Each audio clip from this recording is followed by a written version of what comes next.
Here we go with part 3 of my portrait workshop. I had a brief technical difficulty at the end of part 2. I used my iPhone's camera to record my videos, and it had an encoding issue for a few minutes. So we're picking up after that little gap. Sorry about that. You missed a little bit of ear, beard, and wrinkle painting, but I'll go over those areas again. In fact, I'm doing it now. This video will be about fine-tuning lots of details and intensifying colors. I enjoy this part of the process because if I've come this far, it means that the scariest parts are over and I've done an okay job with them.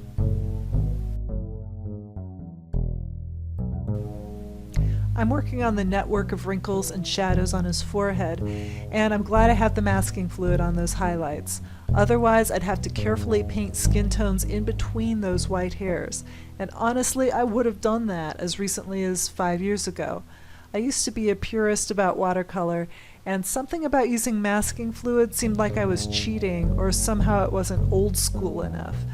But now I'm a believer in masking fluid. It's a great tool that saves time, and now I feel like I can paint anything I want. Moving on to the ear, as you can see, I've defined the main forms with an orangey skin tone, and I'm going over that with a few shapes that are even darker. I'm hurrying through this part a bit.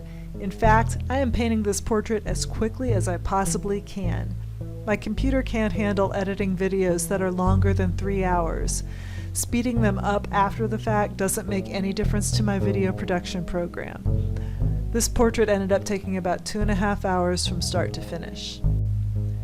The more layers I add, the deeper the skin tones become, and I really liked working with this limited color palette where orange and blue play off each other.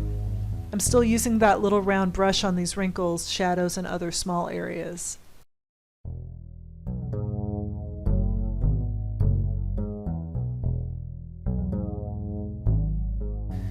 Time to define his lips a little more with a darker purplish reddish brown. Next, I'm going to go over his most intense wrinkles and shadows. The morning I painted this, I was stressed out. My husband Jeff and I are trying to sell our house, and suffice it to say that we hit a snag and were upset about it. But I couldn't put off painting this, and I'm glad because it took my mind off the snag. I was worried that my painting procedure would make no sense to anyone watching, that the stress would take all the logic out of my approach. But something kicked in and I painted it in the same way I would have on a normal day. And there's a lot to be said about the sense of control I feel when I'm painting. It's a comforting place to be when everything else is out of control. Time to define the eye structure yet again. Sorry for the repetition, but sometimes that's what it takes. My paint is by Old Holland, and I love their intense pigments.